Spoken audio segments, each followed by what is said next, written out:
Hello বন্ধুরা, আজকের গল্প ল্যাজ কাটা খ্যাঁক শিয়াল। জঙ্গলের ধারে এক চাষির বাড়ি ছিল, আর চাষির বাড়িতে অনেকগুলো মুরগি ছিল। কিন্তু জঙ্গলের মধ্যে একটা দুষ্টু খ্যাঁক শিয়াল ছিল। সেই খ্যাঁক শিয়ালটা এসে রোজ দিন মুরগিগুলোকে খেয়ে নিত। একটা একটা করে সে রোজ মুরগি খেত। চাষির তো খুব রাগ হলো। তখন চাষি একটা উপায় বার করলো কিভাবে ওই দুষ্টু খ্যাঁক শিয়ালটাকে জব্দ করা যায়। তখন চাষি তার বাড়ির সামনে একটা যন্ত্র রাখলো। সেই যন্ত্রটায় যেই প্রাণী আসবে সে ওইখানে আটকা পড়ে যাবে, আর পালাতে পারবে না। একদিন খ্যাঁক শিয়াল এলো মুরগি ধরতে। এইবারে সে তো জানে না ওইখানে একটা যন্ত্র রাখা আছে।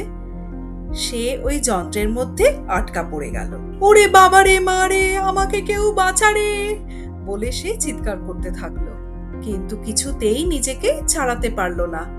তারপরে অনেক কষ্টে সে নিজেকে ছাড়িয়ে জঙ্গলের মধ্যে পালিয়ে গেল, কিন্তু তার অর্ধেক ল্যাজ নিয়ে। কেন? ওই অর্ধেক ল্যাজ ওই যন্ত্রটার মধ্যে কাটা পড়ে গিয়েছিল। সেই জন্য শিয়াল তার অর্ধেক ল্যাজ নিয়ে পালিয়ে গেছিল জঙ্গলের মধ্যে। আর তারপর থেকে খ্যাঁক শিয়ালের দুঃখের দিন শুরু হলো। কেউ তার সঙ্গে কথা বলে না, যেই তাকে দেখে দেখেই পালিয়ে যায়, আর মুখ টিপে টিপে হাসে, আর চুপি চুপি বলে, ওই যে ল্যাজ কাটা শিয়াল, ওর সঙ্গে কেউ কথা বলিস না। তখন তো খ্যাঁক শিয়ালের খুব দুঃখ। সে ভাবলো আমি কিভাবে আমার জীবন কাটাবো। সে অনেক রকম ভাবলো, ভেবে কোনো উপায় বার করতে পারলো না। এদিকে দেখলো গর্তের বাইরে যখনই বেরোচ্ছে তখনই তাকে ল্যাজ কাটা শিয়াল শুনতে হচ্ছে, আর এই অপমানে শিয়ালের তখন কানগুলো লাল হয়ে উঠছে। এমন সময় ভেবে ভেবে সে একটা ফন্দি বার করলো, একটা উপায় সে ঠিক করলো। বনের সব শিয়ালদেরকে ডেকে ডেকে সে বলল, চলো ভাই, একসঙ্গে বসে একটা জরুরি ব্যাপার আলোচনা করা যাক। অন্য শিয়ালরা তো সরল মনে একে একে এসে সবাই জড়ো হলো ওই শিয়ালের গর্তের সামনে। তখন ল্যাজকাটা শিয়াল বলল, ভাই সব, ফাঁদে পড়ে গিয়ে আমার ল্যাজটা কাটা গেছে, কিন্তু এখন দেখছি এই ল্যাজটা কাটা গিয়ে ভালোই হয়েছে একদিকে। অন্য শিয়ালরা তার এই কথা শুনে খুব অবাক হয়ে গেল। বলে কি? তারা তখন বলল, কেন কেন?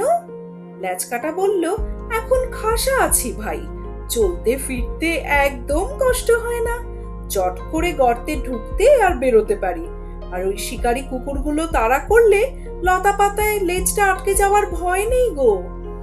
সত্যিই তো, ঠিক ঠিক। অন্য শিয়ালরা ভাবলো, তাহলে?